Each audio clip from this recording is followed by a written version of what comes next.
Un hueso de los inocentes. Catacumbas y cementerio de Montparnasse, París, Francia, 2006. Mi cementerio favorito ya no existe. Nunca lo vi. Fue el cementerio de los inocentes, que hace un par de siglos ocupaba una superficie impresionante en el barrio de Les Salles, en París. Me lo encontré por primera vez en El Perfume, la novela bestseller de Patrick Süskind sobre el perfumista asesino Grenouille. Abre comillas. En el siglo XVIII aún no se había atajado la actividad corrosiva de las bacterias y por consiguiente no había ninguna acción humana, ni creadora ni destructora, ninguna manifestación de la vida incipiente o en decadencia que no fuera acompañada de algún hedor. Y como es natural, el hedor alcanzaba sus máximas proporciones en París, porque París era la mayor ciudad de Francia. Y dentro de París había un lugar donde el hedor se convertía en infernal, entre la Rue aux Fers y la Rue de la Ferronnière, o sea, en el Cimetière des Innocents. Durante 800 años se habían llevado allí a los muertos del Hospital Hotel Dieu y de las parroquias vecinas. Durante 800 años carretas con docenas de cadáveres habían viajado su carga eh, día tras día, en largas fosas y durante 800 años se habían ido acumulando los huesos en osarios y sepulturas. Hasta que llegó un día, en vísperas de la Revolución Francesa, cuando algunas fosas rebosantes de cadáveres se hundieron, y el olor pútrido del atestado cementerio incitó a los habitantes no solo a protestar, sino incluso a organizar verdaderos tumultos, en que fue por fin cerrado y abandonado después de amontonar los millones de esqueletos y calaveras en las catacumbas de Montmartre. Una vez hecho esto, en el lugar del antiguo cementerio se erigió un mercado de víveres. Cierra comillas. ¿Era posible que hubiera existido esa pestilencia? ¿O era la exageración de una novela del género? ¿Ese cementerio había sido real? Mucho después supe que Suskind se había quedado corto y además que muchos de sus datos eran perezosamente incorrectos. Los Inocentes, en francés Cimetière des Innocents, existió desde el siglo XII. Se cree que fue construido sobre un lugar de culto merovingio, un sitio sagrado de ritos paganos. Lo ampliaron varias veces hasta que bajo el reinado de Felipe Augusto, rey de Francia, entre 1180 y 1223, lo rodearon con un muro de 3 metros con 5 puertas de accesos.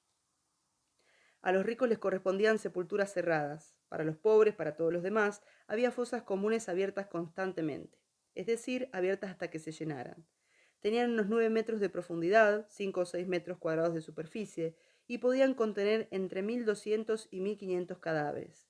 Con el tiempo se edificaron les Jarniers, explica Philippe Arié en El hombre ante la muerte. Abre comillas. Hacia el siglo XIV se adoptó la costumbre de retirar de la tierra los huesos más o menos resecos de las viejas sepulturas a fin de dejar sitio para las nuevas, y amontonarlos en los graneros de las galerías o en los costados de las bóvedas. Se llamó charniers a esas galerías y a los osarios que estaban encima de ellas. Allí, en el cementerio de los inocentes, según Guillaume de Breton, hay un cementerio muy grande rodeado de casas llamado charniers, allí donde los huesos de los muertos están amontonados. Cierra comillas. Fosas comunes pestilentes, galerías de huesos a la vista, la muerte reinante, obscena, al aire. Por supuesto, la más famosa pintura de una danza macabra, la imagen medieval, alegórica, de la muerte bailando con los vivos, que remarca su presencia, su efecto igualador, su inevitabilidad, se hizo en este cementerio en uno de los Charniers en 1424. También había una extraordinaria estatua, la Mort Saint-Innocent, que ahora está en el Louvre. Se cree que la hizo el escultor Germain Pilon. Muchos dicen que representa un esqueleto, pero no, no totalmente. Representa un cadáver a medio descarnar, con algo de piel sobre el esternón y las costillas, con pocos dientes y unos rulos de pelo, con los tendones y las arterias del cuello marcados, con el pecho y el vientre abierto en canal formando un agujero que deja ver la ausencia de órganos y la columna vertebral. En los pies incluso tiene uñas, aunque las rótulas de las rodillas son perfectamente esqueléticas. Es la imagen de un muerto más que de la muerte. Está ubicada en uno de los Charniers, en una de esas galerías que eran 4. La más larga, el Charnier de Linger, tenía 28 arcadas y ahí estaba la pintura de la danza macabra. La circulación del aire en estas galerías hacía que lo que quedara por descomponerse en los cuerpos se desintegrara a gran velocidad. El olor debía ser insoportable. A los inocentes le decían mangechers, en castellano come carne, un cementerio voraz. Los lobos solían entrar para llevarse comida de las fosas comunes. También era un sitio de caza para los ladrones de cuerpos que abastecían a científicos, estudiantes de medicina, Variedad de diseccionadores. Había osamentas por todas partes. Rabelais, que estuvo enterrado los inocentes, escribió que le servían a los pordioseros para calentarse el culo. Los que estaban en los Charniers se exhibían de manera más o menos ordenada, se diría que artística. Los inocentes no era un lugar del horror, abandonado, esquivado. Era un lugar público que muchos visitaban. Arie cuenta que, por ejemplo, en 1429, el hermano Richard predicó durante toda una semana en Les Innocents, cada día desde las 5 de la mañana hasta las 10 o las 11 ante un auditorio de entre 5 y 6.000 personas. Entre 5 y 6.000 personas en el estrecho espacio de un cementerio. Predicaba desde lo alto de un estrado, de espaldas a Le Charnier, frente a la Charronnerie, en el lugar de la danza macabra. Cuando había peregrinación, el cementerio solía ser una de las estaciones del séquito, incluso para grupos de niños que luego seguirían hasta la Catedral de Notre Dame con velas. Y en el cementerio vivía gente, no solo los cuidadores. Dice Arie, abre comillas, entre sus habitantes vivos el cementerio contaba a veces algunos singulares. Mujeres eremitas se hacían encerrar, recluir allí. El jueves 11 de octubre de 1542, la reclusa de Les Innocents, llamada Jean Lavalier, fue instalada por el obispo Denis de Moulins en una casita completamente nueva y se hizo un hermoso sermón delante de ella y delante de una gran multitud venida allí para la ceremonia. Cierra comillas. Lo más notable es que el cronista habla de casita y de hermoso sermón entre la muerte y la pestilencia. A veces estas reclusas voluntarias vivían en el cementerio más de 40 años. ¿Cómo serían? ¿Tener aspecto de mujeres fantasmales, de matronas o sencillamente de monjas penitentes? ¿Saldrían de la casita para comprar comida y ropa? ¿Tendrían miedo por las noches?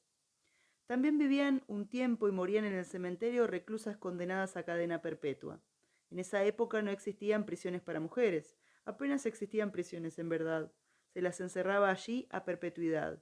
Los registros recuerdan a una mujer que había matado a su marido. Le conmutaron la pena de muerte y no había espacio entre otros lugares destinados a mujeres delincuentes como los conventos o los hospitales. Los días de peregrinación eran claro también días de feria. El cementerio se convertía en un mercado. De todos modos, Los Inocentes era vecino del mercado de Champeaux, así que la compraventa entre los muertos no constituía una actividad extraña ni morbosa. En verdad, los Charniers también funcionaban como galerías en el sentido comercial. 2 de los 4 carnarios debían su nombre a los comercios que en ellos se hacían, el carnario de las costureras y el carnario de los escritores, es decir, de los escribanos públicos. También había ropavejeros, merceros, libreros. Sigue Arie, abre comillas. Estos paseos eran frecuentados a menudo por mala gente. Ya en 1186, según Guillaume Le Breton, el cementerio era conocido como lugar de prostitución. Cierra comillas. Paraban ahí clochards, ladrones, personas que vivían en la calle y que podían encontrar refugio en el cementerio. Debía ser un lugar peligroso y a la vez pintoresco. Un infierno donde se podría escribir una carta o tener sexo con una mujer cerca de la fosa común. A mediados del siglo XIV se empezaron a marcar las tumbas con cruces, como punto de referencia para que las familias supieran dónde estaba enterrado el muerto amado y eventualmente poder yacer cerca. En los 4 siglos anteriores a nadie le pareció que marcar el sitio de la tumba tuviera importancia. Además, los huesos se movían y se amontonaban con tanta frecuencia que hacer un catastro del cementerio no tenía ningún sentido. En el siglo XVIII la convivencia con los muertos empezó a resultar repugnante, a causar miedo. La relación con la muerte cambia, las emanaciones de los inocentes comienzan a parecer peligrosas y la descomposición de los cuerpos se asocia a enfermedades y epidemias. Durante las exhumaciones se encienden fogatas que supuestamente neutralizan el aire infecto. Se dicen que en el cementerio el acero y la plata pierden rápido su brillo, que los vecinos no pueden conservar nada fresco. ¿Y cómo hacían en el mercado? El olor y los cadáveres empiezan a generar horror. Se vuelven no solo insalubres, sino también insoportables. Entonces se discute trasladar el cementerio a las afueras de la ciudad. Y en medio de esa discusión, que es de salubridad, a fines de 1779, una gran fosa común sufre una filtración de aire que invade las bodegas de 3 casas vecinas. Se clausuran, pero el olor, las crónicas de la época lo llaman mefitismo, término que define a gases irrespirables y dañinos. Se infiltra a través de las piedras. Con el calor del verano siguiente, los vapores llegan a otras casas del barrio y las autoridades de París tratan en vano de desinfectar la fosa, de 15 metros de profundidad, cavando zanjas alrededor y llenándolas de cal viva. Es un trabajo inútil que acompañan con grandes fogatas para limpiar el aire.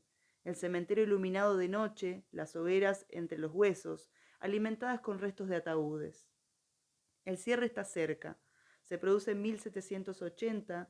Entre los 35 años anteriores se había enterrado allí 90.000 cadáveres. Luego llega el momento de la destrucción y el traslado. Los inocentes fue aniquilado con brutalidad, pero trasladaron los cadáveres con respeto. Las exhumaciones se hicieron en 3 tandas, entre diciembre de 1785 y mayo de 1786, entre diciembre de 1786 y junio de 1787, y entre agosto y octubre de 1787. Los huesos se llevaron a unas antiguas canteras que, una vez llenas, pasaron a llamarse catacumbas, como las de Roma. El traslado debió de ser impresionante. Los huesos se movían de noche en carruajes recargados y cubiertos por paños negros, acompañados de antorchas, mientras unos monjes cantaban el oficio de muertos. Cada noche atravesaban la ciudad por la ruta hacia las canteras. Se usaron más de 1.000 carruajes para transportar los huesos. Tanto se agrandaría después París que las canteras hoy están en el céntrico barrio de Montparnasse. En 1814 terminó el traslado de todos los huesos de todos los cementerios de París, que a partir de entonces se construyeron extramuros. Los inocentes no solo se niveló, había que llevarse lo que estaba debajo. Hubo excavaciones de metros y metros de profundidad. Se abrieron panteones, unos 80, bastante pocos. Se sacaron más de 20.000 cadáveres de las fosas comunes. Casi todo ese trabajo, al igual que el traslado, se hacía de noche. Y se cree que más de 500.000 de cadáveres quedaron por ahí, caídos de los carruajes, robados, o todavía enterrados bajo la plaza Joaquim du Bellay, el lugar donde estuvo el cementerio. Es extraño que este cementerio se haya usado tan poco en la ficción. La segunda vez que lo encontré, esa vez selló mi enamoramiento con su fabulosa podredumbre, su condición anacrónica definitiva. Hoy pueden existir cosas más horribles, pero ya nunca algo como los inocentes. En medio de una ciudad aceptado, normalizado, que no haya sido consecuencia de una catástrofe o una masacre. Fue en El vampiro Lestat, la segunda parte de las crónicas vampíricas de Anne Rice.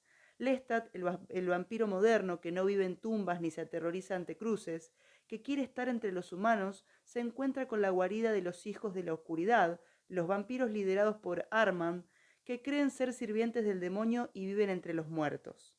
Lestat los disuade, los lleva al futuro, los aleja de un dios que no existe. Armand nunca se lo perdona. Lestat tiene razón y al mismo tiempo se equivoca. No puede ver entonces la belleza de estar maldito. Poco después de ese encuentro, en la novela, Los Inocentes es destruido y los vampiros arman un teatro donde simulan la vida cada noche para los parisinos. La tarde que visité las catacumbas llovía. Fuertes chaparrones, un cielo amenazante y casi blanco de tan gris. El osario municipal, como también se llama las catacumbas, no tiene una entrada espectacular, ni siquiera obvia. No resulta fácil de encontrar. Es una casita que con un poco de humor está pintada toda de negro. Para llegar hay que bajarse la estación de Enfer-Rochereau, salir a la plaza La Vigne y cruzar la avenida General Leclerc. Ahí está la entrada, modesta, pequeña, con empleados que hablan en castellano, latinoamericanos de impreciso acento caribeño. No hay muchos turistas. Dicen que unas 250.000 personas visitan las catacumbas cada año. Pero aquel día, a pesar de que la lluvia lo convertía en el paseo bajo techo y por añadidura tenebroso ideal, no debía haber más de 20. Cada visita admite 200 personas como máximo.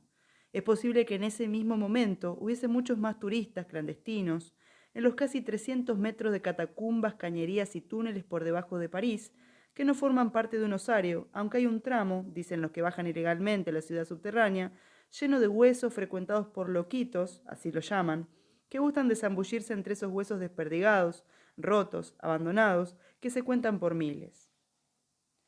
Yo no tengo interés en ese tipo de excursiones, ni siquiera tener encuentros con la muy severa policía de la ciudad. Yo quiero ver los huesos de los inocentes. El turismo clandestino, esa forma de deporte extremo, me aburre un poco.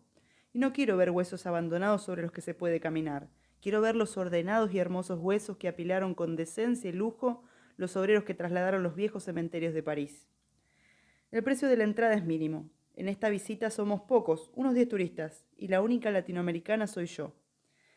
Hay ingleses, otros que no sé de dónde vienen porque callan, y una pareja de italianos. En este turno no hay visitas guiadas. Apenas nos reúnen, nos indican hacia dónde caminar y nos dicen que hay carteles explicativos con toda la historia de estos huesos y de los viejos cementerios. También hay varias advertencias. Los impresionables, por favor, que se abstengan. Hasta hay un punto del recorrido que es posible retroceder, pero una vez que se empiezan a bajar los 130 escalones de la escalera Caracol, que nos llevará 20 metros debajo de la superficie de París, no hay vuelta atrás. Algunos fingen valentía. Hay fotos antes como última disuasión para quien se dé cuenta de que no podrá soportar la cercanía de tantos huesos antiguos. Sin embargo, nadie abandona. Unos jovencitos se ríen tontamente con esa histeria contenida que solo provocan el sexo y la muerte. Yo estoy sola. Mi amiga Victoria, que vive en París desde hace más de 10 años, no conoce las catacumbas. En parte porque la irritan los lugares comunes del turismo parisino, en parte porque no padece ninguna forma de necrofilia. Además tiene que trabajar, si no quizá hubiese accedido al convite. Prefiero estar sola igual, porque tengo un plan que resultaría mucho más difícil llevar adelante acompañada. Al principio las catacumbas son un túnel silencioso, salvo por los murmullos de los otros visitantes y las gotas cercanas y lejanas, las goteras del techo que van humedeciendo el piso, a veces cubierto de canto rodado. Es largo el trayecto hasta el osario, bastante oscuro, incluso decepcionante o por lo menos desconcertante. Pasillos oscuros y vacíos, de paredes peladas, con muchos giros. Un laberinto sin vuelta atrás. Hay algunos entretenimientos por el camino. Un espacio que se abre y aparece una escultura maqueta del fuerte de Port Mahon, realizada por un veterano de guerra que se empleó como transportador de huesos, o el pozo de pies, un espejo de agua para que los trabajadores se lavaran después de sus macabras tareas. Sin embargo, de pronto aparece una puerta estrecha y sobre la puerta una inscripción. Arrête, c'est ici l'empire de mort. Perdón por mi francés. Pare, este es el imperio de la muerte. Desde afuera, por la diferencia de iluminación, no se puede ver qué hay exactamente del otro lado de la puerta. El primero de nosotros que vio el imperio de la muerte fue el turista italiano. Entró y después de mirar alrededor, linterna en mano, se desmayó en completo silencio. Por suerte no cayó sobre los huesos. Su cráneo, eso sí, dio un golpe seco contra el suelo. Me alegré. El turista italiano venía haciendo chistes imbéciles, gritando ¡buh!, haciéndole cosquillas a su pareja, pavadas de tren fantasma. Yo no hablo italiano, pero sé distinguir el tono en la voz de una mujer, y cuando los guardas de las catacumbas de muy mal humor se acercaron al turista desmayado, supe que ella les quería decir déjenlo ahí, qué vergüenza, qué cobarde. Me alegré, pero también le agradecí secretamente su ataque de paura. Los otros visitantes lo rodeaban, como se hace con quien acaba de tener un accidente. Además, en la profundidad de las catacumbas, lejos de la superficie, entre huesos viejos, sin la posibilidad de salir inmediatamente, no hay ascensor, no hay más que la escalera de salida, extrañamente más corta, de 83 escalones, pero sufrida para subir. Es fácil que se contagie la aprensión. Como la risa en un velorio, como el pánico durante un vuelo. Gracias al desmayo del italiano me encontré sola con los 6 o 7 millones de cadáveres, ahora esqueletos, de los viejos cementerios en París, y casi corrí en busca de los inocentes. Nunca me pregunté si habría cámaras, me sentía salvajemente inocente. Primero los huesos, los adornos. El osario tiene unos 800 metros cuadrados. Lo que se puede ver, lo que es parte de este museo en total, oficialmente hay 11.000 metros cuadrados de osarios reconocidos. Y aunque las crónicas dicen que los huesos fueron arrojados a esto que alguna vez fue un pozo, una cantera, está claro que nadie arrojó nada. Las calaveras y los huesos están en pilas estrechas, amorosamente acomodados. Después de 2 siglos no hay huesos rotos. El montón correspondiente a la iglesia de Blanc-Manteau, trasladados, dice el antiguo cartel de mármol, en junio de 1804, no tiene espacio entre los huesos. Parecen encastrados y las calaveras, arriba de todo, muy cerca del techo, más bien bajo, forman un triángulo torpe pero intencionado. Que la mayoría de las calaveras estén arriba es un gesto estético y de cuidado. Están enteras, pero no miran. Por el peso, o vaya a saber por qué, están hundidas hasta el hueco de los ojos. Otras salas son distintas. Las calaveras, a veces sin mandíbula, perdidos los dientes, miran fijo desde las paredes, en especial las del antiguo cementerio de la Madeleine, cuyo traslado en 1859 anuncia una gran cruz de yeso, con una calavera incrustada en el medio, como un corazón, de manera decorativa. Hace frío aquí abajo. La temperatura se mantiene en 14 grados, aseguran, pero parece mucho menor. Blanco y marrón, gris de polvo, un olor extrañamente seco. El osario es uniforme, abrumador y prolijo. La sequedad es lo principal, la muerte seca del esqueleto. Aquí no hay momias, no hay gestos de agonía, hay paredes de huesos acomodados con cierta gracia. Algunas calaveras forman corazones, otras forman arcadas, con las tibias encerradas en el arco simulando una especie de puerta. Esta sala, la de los arcos de calaveras, suele ir a parar a las postales porque está adornada con una cruz blanca casi apoyada sobre los huesos, lo que da una foto fantástica. Hay varios agregados que embellecen los pasillos y sus paredes de huesos. La lámpara sepulcral, una copa vasija, donde durante años de traslado se mantenía siempre una llama encendida para activar la circulación de aire en las galerías. Este espacio estrecho debía ser asfixiante, y el olor. Una tumba vacía con versos del poeta Gilbert. Muchos creen que está enterrado ahí, pero no. Es apenas una inscripción. Sabía todo esto de antemano, pero estoy perdida. No encuentro los huesos de los inocentes. El mapita que estrujo en la mano no sirve de mucho. Sé que están cerca de la fuente de la Samaritana, marcada con un 6 en el mapa, y de repente me encuentro frente al tonel, marcado con un 2 en el mapa, y entiendo que me fui al demonio. Estoy desperdiciando la crisis del italiano desmayado. De todos modos quería ver el tonel, ¿cómo no? Es una de las decoraciones más graciosas. Un pilar recubierto de cráneos y tibias, que por el propio espesor de los huesos se hace ancho y panzón y se parece mucho a un tonel. En una de las pocas novelas que transcurren en las catacumbas, La doble vida de Théophraste Longuet, de Gaston Leroux, se cuenta que acá, alrededor de este pilar, la noche del 2 de abril de 1897, año decadentista, año de enamorados de la muerte, un grupo de artistas, burgueses y locos varios entró de manera clandestina en el osario y entre la medianoche y las 2 de la mañana celebró fiesta y concierto. Pensé que eso era una ficción hasta que me enteré de que Leroux se basaba en un hecho real, bastante más importante de lo que este espacio, estrecho y asfixiante, sugiere. Hubo más de 100 espectadores y 45 músicas de la Ópera de París. Tocaron la Danse Macabre de Saint-Saëns y marchas fúnebres de Beethoven y Chopin. Algunos dicen que se trató de músicos aficionados y es lo más probable.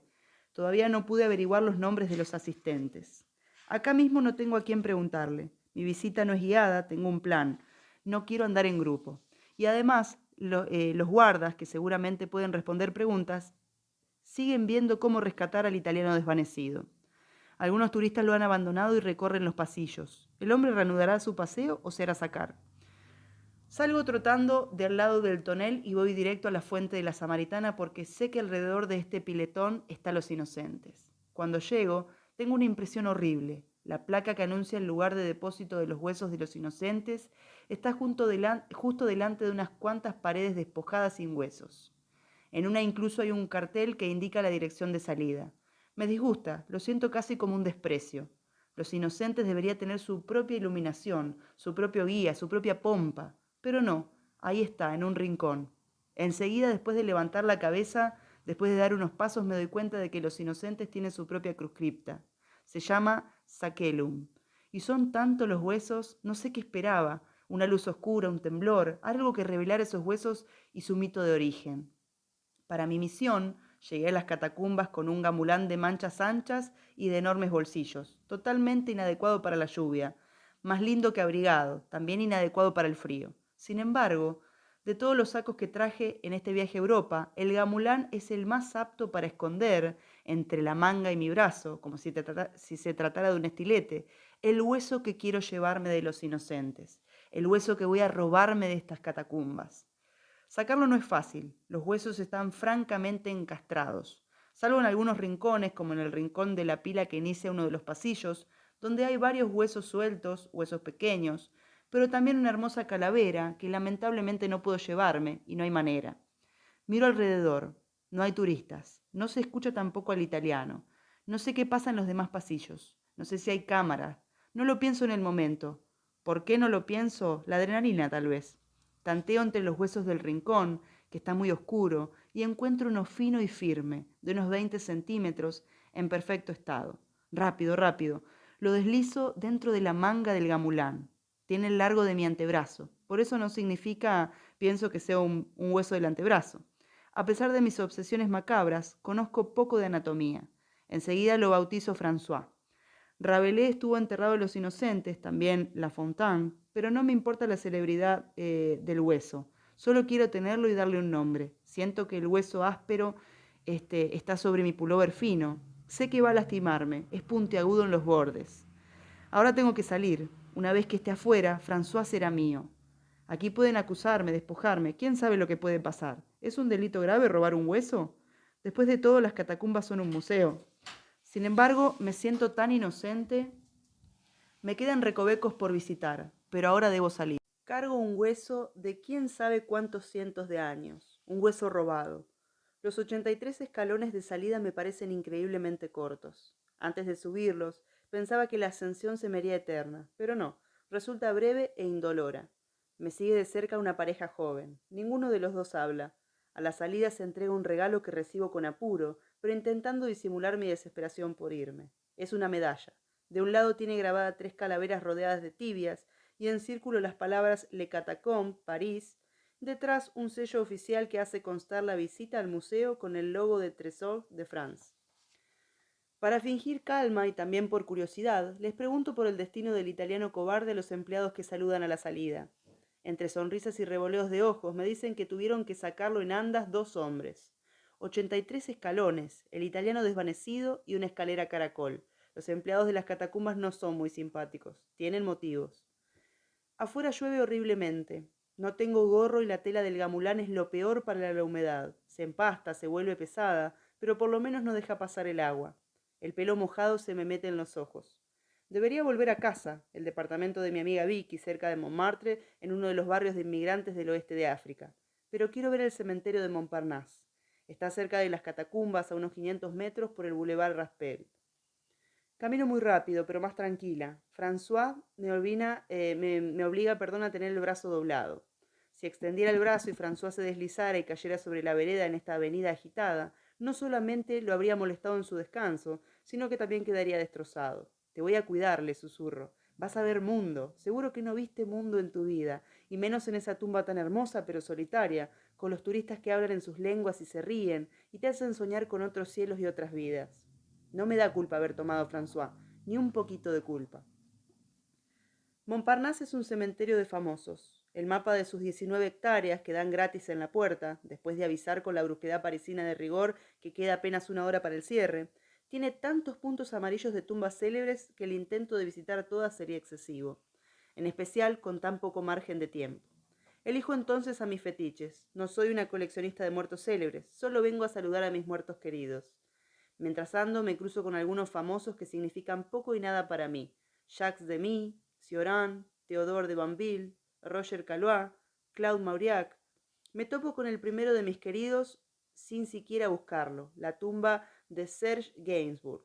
Es festiva, colorida, con girasoles, con un rosal que crece sobre la lápida, macetas, fotos y retratos de Serge en su juventud y en sus últimos años, con su cigarrillo, su nariz, sus ojos lánguidos, el más feo de los hombres lindos.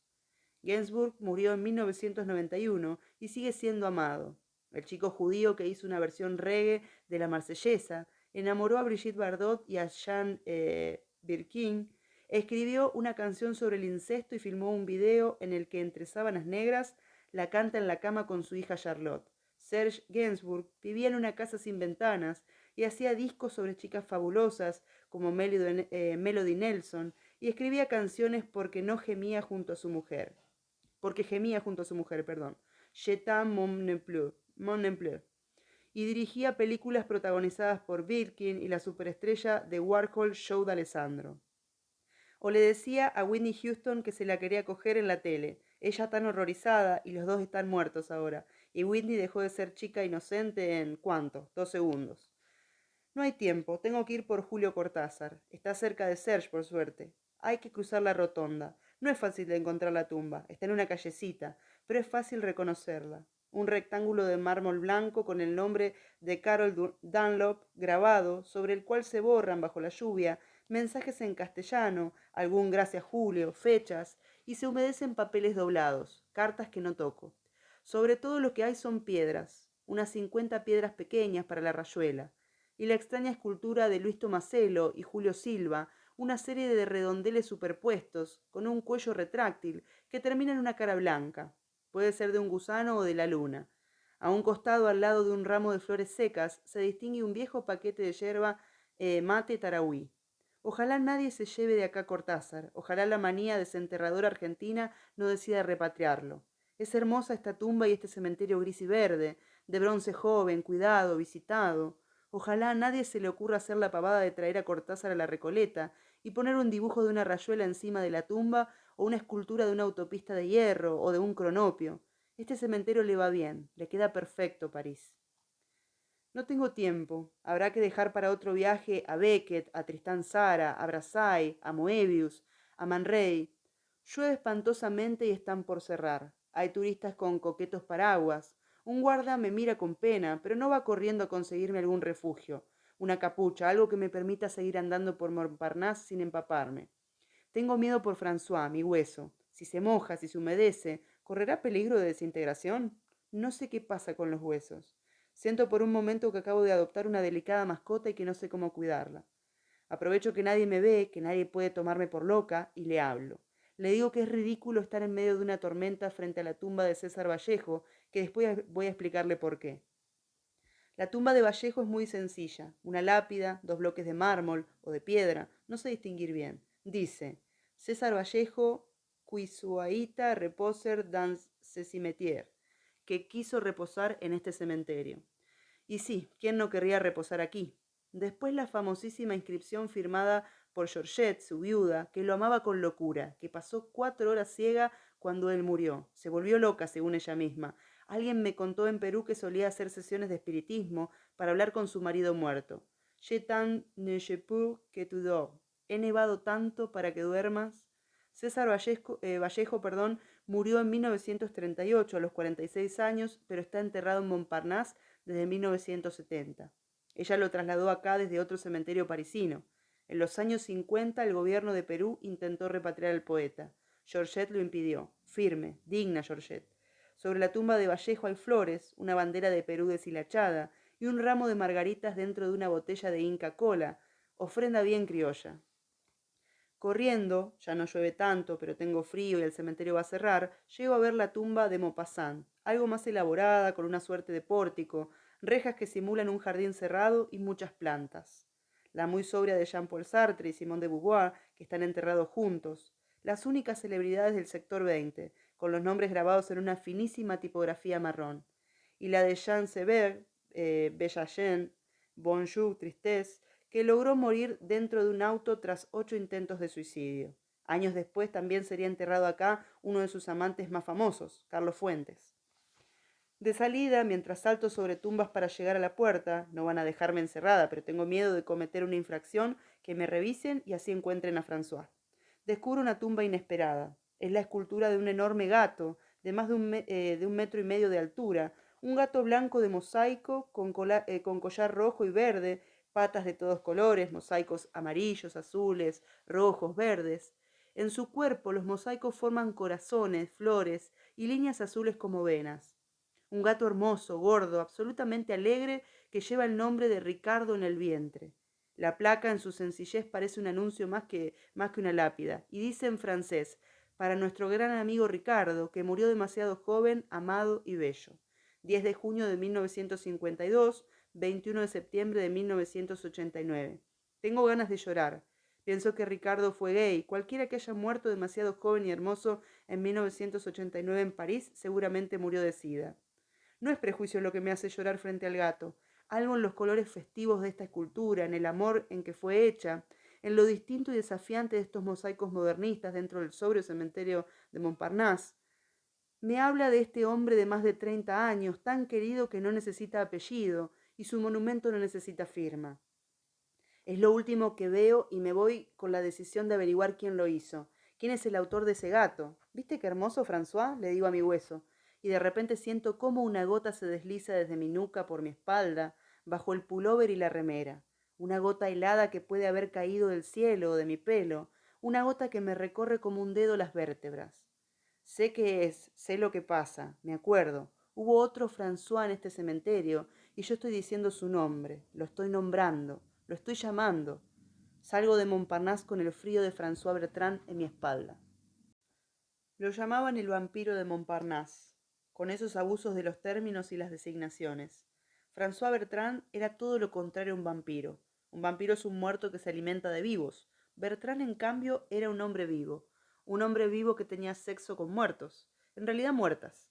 Era un necrófilo y un sargento, un necrófilo voraz que fue atrapado porque no podía contenerse. No se sabe mucho de él. Cuando tenía alrededor de 40 años, empezó a practicar la necrofilia con cuerpos recién enterrados en el cementerio del Père Lachaise, pero pronto cambió de lugar. Entre 1848 y 1849 se encontraron en Montparnasse cadáveres de mujeres exhumadas, violadas, gravemente mutiladas y mordidas. También se las comía. No usaba ningún instrumento para excavar, se arreglaba con sus propias manos, que llegaban lastimadas y sangrientas al encuentro con el cuerpo deseado. Desenterraba los cadáveres que habían sido expuestos directamente en la tierra, sin ataúd.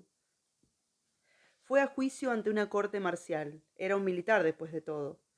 Dijo que no sabía por qué sentía esos impulsos, negó el canibalismo, dijo que no sentía dolor cuando cavaba con sus manos y que una vez había nadado en un lago de aguas muy frías para llegar a un cementerio que estaba en la otra orilla.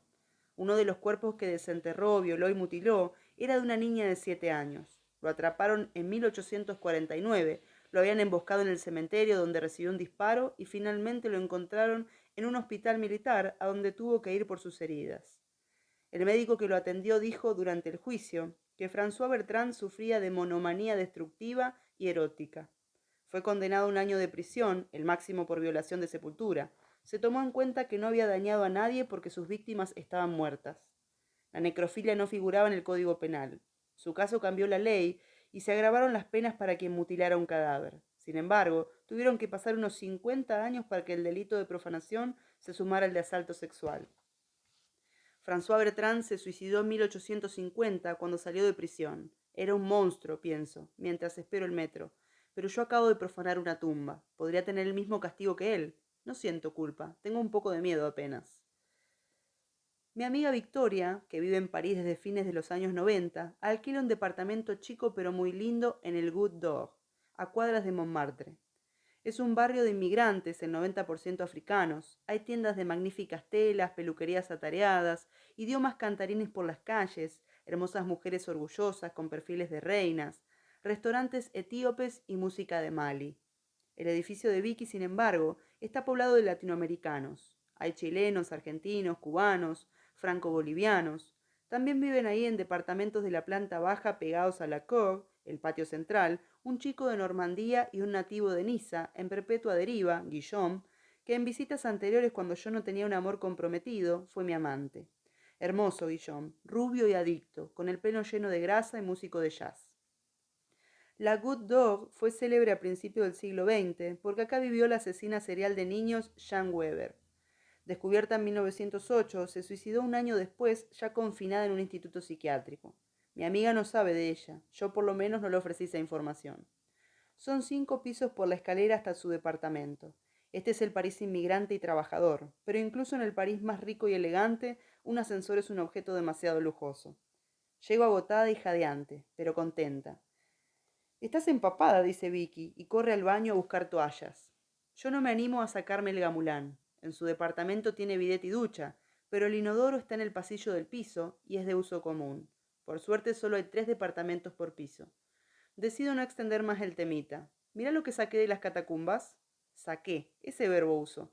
Y como si lo subrayara, saco el hueso que llevo debajo de la manga del gamulán. Parece tan frágil, tan fuera de lugar en este departamento fresco, lleno de luz, con las computadoras Apple y las tartas de zapallitos que mi amiga prepara en la mínima cocina. Vicky mira sin entender. Le explico. Es un hueso. ¿Te robaste un hueso? Casi me grita. Las catacumbas es un museo. Si te encontraban, vos no sabés cómo son los franceses. No sé qué decirle. Le digo la verdad. Quería un hueso de los inocentes. Está ofuscada. No quiere hablar de los inocentes. Dice que vienen amigos a cenar. Estás loca, repite. Qué peligro, murmura. Yo no sé cómo la vas a pasar por la aduana, la verdad. Ahí tiene un punto. Lo meto entre la ropa y listo. Es un hueso, me dice. Agarra las toallas con las que acaba de secarme el pelo, me señala un colgador para que ponga a secar mi gamulán. Después apunta a François. Y aparte no quiero esa cosa en mi casa. Duerme afuera. Como el afuera no es apenas un pasillo, sino un espacio común, con plantas de interior, cuadros y hasta un revistero, todos lo cuidan mucho, no es simplemente un lugar de tránsito, es la antesala del baño después de todo. Acepto dejar a François entre dos macetas, entre un potus y un palo de agua. Le pido disculpas en voz baja para que Vicky no escuche. ¿Le tenés miedo?, le pregunto divertida. ¿Al hueso? No, tarada, le tengo miedo a la policía. No me vio nadie. Ay, Marian, debe haber cámaras en las catacumbas. No me siguió nadie. Vas a aparecer en el noticiero. No pasa nada. No pasó nada. Nunca. François estuvo afuera entre las plantas los 3 días que me quedaban en París. Después viajó entre mi ropa en una valija con rueditas. Nadie lo notó. Lo llevé en tren a España, lo traje en avión a Argentina. Ni una objeción ni una mirada preocupada en los aeropuertos. Ahora está en casa, en mi altarcito vudú, al lado de Tati, una calavera sin mandíbula que encontré tirada por la calle en La Plata, quizá, al menos eso quiero creer, el descarte de un maleducado estudiante de medicina u odontología. Todavía no sé qué hueso es, de qué parte del cuerpo. Está roto en las puntas y no me doy cuenta mirando libros de anatomía. Mi madre es médica y no se impresiona fácil, pero le provoca horror pensar que yo, su hija, haya profanado una tumba, que me haya robado un hueso, entonces se niega a mirarlo, a enterarse, a saber que existe y cómo fue obtenido. Se lo conté una vez y le pedí ayuda para la identificación. Caminó varios pasos para atrás, hizo un gesto de negación con las manos, dijo en el más tono lúgubre de reproche: sabés que no me gustan esas cosas. Y jamás quiso volver a escuchar sobre François. François nunca me trajo problemas. No viene con su fantasma, no se está desintegrando ni se desarma. Diría que es feliz, pero no sé si los huesos pueden ser felices. François es completamente mudo y hasta aburrido. Pero es un hueso de los inocentes. Está rodeado de calacas mexicanas, cascos ceremoniales ganeses, tambores de Benín, collares de Nueva Orleans, amuletos marinos de Nueva Zelanda, el gauchito Gil y San la Muerte, para que se sienta un hueso de mundo, para que no extrañe las frías y secas catacumbas y a sus compañeros centenarios. Esa noche en París, la primera que François pasó fuera del departamento de Vicky, la cena derivó en una fiesta que duró hasta muy tarde. Después de la lluvia, la noche estaba fresca y despejada. Algunos bajamos a Le Coq para terminar un vino. Los vecinos de Vicky nunca se quejan por una fiesta de sábado a la noche. Termino en un sillón que alguien ubicó en la Cour, posiblemente el chico de Normandía, con Guillaume. No parece ofuscado porque no quiero besarlo, porque esta vez no quiero tener sexo con él. Está cada vez más deteriorado y más guapo, y se lo digo y le explico que estoy enamorada y que decidí ser fiel. Le parece romántico y me lo dice. Hablamos en inglés. Es de los pocos franceses que conozco que habla bien otro idioma y no lo hace a disgusto. Guillaume es espantosamente culto. No sé mucho de su vida, pero conocí a varios chicos así en París, casi pesarosos por estar tan bien educados, sinceramente modestos, todos adictos o depresivos o rabiosos. Le pregunto porque sé que es el único capaz de saberlo, si conoce al autor de la estatua de Ricardo en Montparnasse. Guillaume sonríe y me dice que sí, que claro, que es una escultura de Niki de Saint-Phal. ¿Qué apellido obsceno? Le digo. Pero santo, me contesta. Me cuenta sobre Nicky lo que sabe, que es bastante, y que yo completaré después cuando vuelva a casa e investigue la obra de esta mujer. Era francesa, rica y atractiva, tanto que trabajó como modelo mientras era joven y fue exquisita hasta que murió a los 71 años. Vivió mucho tiempo en Estados Unidos, me dijo Guillaume. Y a vos te gustaría mucho, me dijo, su jardín del tarot que está en Italia. Nicky era tan rica que se compró un enorme terreno para hacer las esculturas de los arcanos mayores. No es caro visitarlo, yo nunca tengo plata, pero debe costar poco más de 10 euros. Está en la Toscana, lo caro es ir hasta allá. Seguro escuchaste sobre las nanas, sus esculturas de mujeres. Una de las esculturas que montó en Estocolmo, medio en secreto, era enorme. Se entraba caminando por la vagina, dice Guillaume. A mí no me suena y si alguna vez escuché sobre las nanas, no lo recuerdo. No sé nada de esta mujer que se inspiró en el Park Güell de Gaudí y en artistas outsider como Simón Rodia, el autor de Les Watchtowers de Los Ángeles. Guillaume me confirma que Ricardo, el del gato de Montparnasse, era gay y que murió de sida.